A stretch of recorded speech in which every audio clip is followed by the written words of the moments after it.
als professionals de salut siguin informats i formats per la indústria farmacèutica, que és qui té pràcticament el monopoli de la informació i de la formació dels metges. No farem res.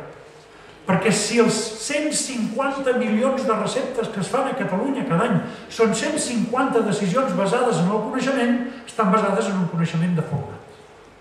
I per tant, creiem que el sistema de salut hauria de tenir els seus propis sistemes d'informació sobre medicaments i terapèutica, que haurien de ser independents dels proveïdors, és a dir, de la indústria farmacèutica, i, a més, la formació continuada dels metges hauria de ser organitzada pel sistema de salut. Ara, la majoria dels cursos de formació continuada són cursos en els que un laboratori et presenta el seu nou medicament. És així de directe. O un laboratori et diu que hi ha una malaltia que tu no has vist i que és molt important i el que passa és que no te n'adones i que té un medicament extraordinari per a aquesta malaltia.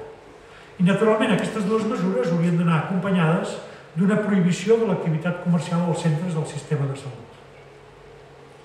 Un dia, a l'Institut Català de Farmacologia, vam rebre una carta d'una companyia farmacèutica multinacional molt important, Novartis, que està a Barcelona, en què ens deien que nosaltres havíem participat en un projecte d'investigació, havíem fet una anàlisi estadística i havíem tingut un contracte amb ells i per això havíem guanyat uns 3.000 euros, una cosa així.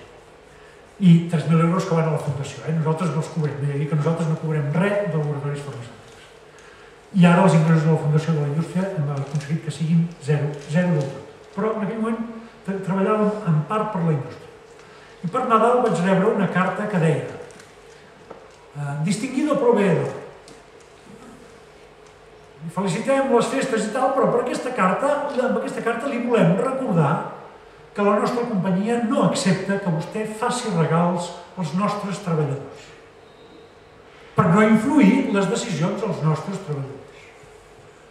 I el vaig telefonar i li vaig dir, escolta, i per què tu regales coses als metges i als altres professionals de salut? I en canvi dius que tu no acceptes regals. Dic, mira, quan Jesús va arribar al temple va expulsar els mercaders. Però la culpa era dels mercaders o era dels que van deixar entrar els mercaders al temple? Perquè els mercaders, ells, la seva activitat és vendre com més millor. El problema és que els van deixar entrar. El problema és que els hem deixat entrar dins el sistema de salut. I tot això ha produït el que en diem conflictes d'interessos, decisions sobre si es financia o no es financia un medicament, sobre si aquest medicament el posem entre els que usem a l'hospital o no, sobre si el posem com a recomanat en la guia de l'Institut Català de la Salut o no, o de la Societat Catalana del que sigui, de neurologia, de cardiologia, d'hipertensió arterial, del que sigui, però no ens expliquen aquestes societats científiques catalanes o espanyoles de tot això quants diners reben de la indústria farmacèutica. Un dia, un membre de la Junta de la Societat Espanyola de Medicina Familiar i Comunitària em va dir és que les altres societats mèdiques depenen molt de la indústria farmacèutica. Nosaltres no. Dic, no, quan és dels vostres ingressos? I són 24.000 socis, tot Espanya és la societat més gran. Diu, quan entreu vosaltres a la indústria? Diu, no, nosaltres només un 65% dels nostres ingressos són de la indústria farmacèutica. Diu, només un 65%. I deia que eren independents, els altres és més de 80 o de vegades més de 90%.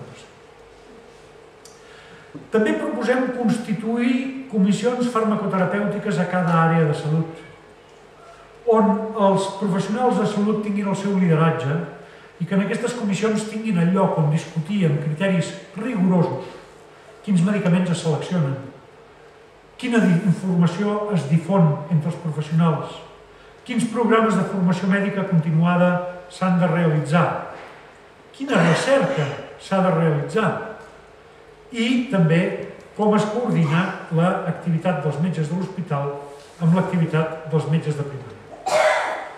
I finalment creiem, i aquest acte que estem fent avui és un exemple, que és important potenciar la participació de ciutadans i usuaris, primer explicant com és el problema i després recollint les vostres preocupacions, les vostres inquietuds, perquè és només amb el diàleg on podrem crear polítiques que siguin més racionals i que siguin a favor de l'atenció de la salut, a favor d'un sistema públic de salut.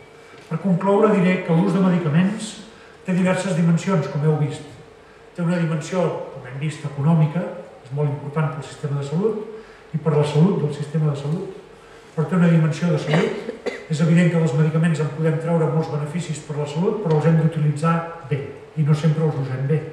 Però també tenen importància com a causa de malaltia. Penseu que els medicaments són els efectes indesitjats dels medicaments són la quarta causa de mort. La primera és l'infart de miocardi. La segona és l'accident vascular cerebral o ictus. La tercera és el càncer. La quarta són els efectes indesitjats de medicaments. Per davant de la diabetis, per davant de la malaltia pulmonar obstructiva crònica, per davant dels accidents de tràfic. És a dir, no són una broma. S'han d'utilitzar amb prudència. Bé, i ja només per acabar us diré una cosa que potser a algú no li pot semblar gaire simpàtica, però en el debat no atenc preguntes de m'han donat això, vostè creu que em va bé, etc. perquè aquestes coses, això no és un consultori. Moltes gràcies per la vostra atenció.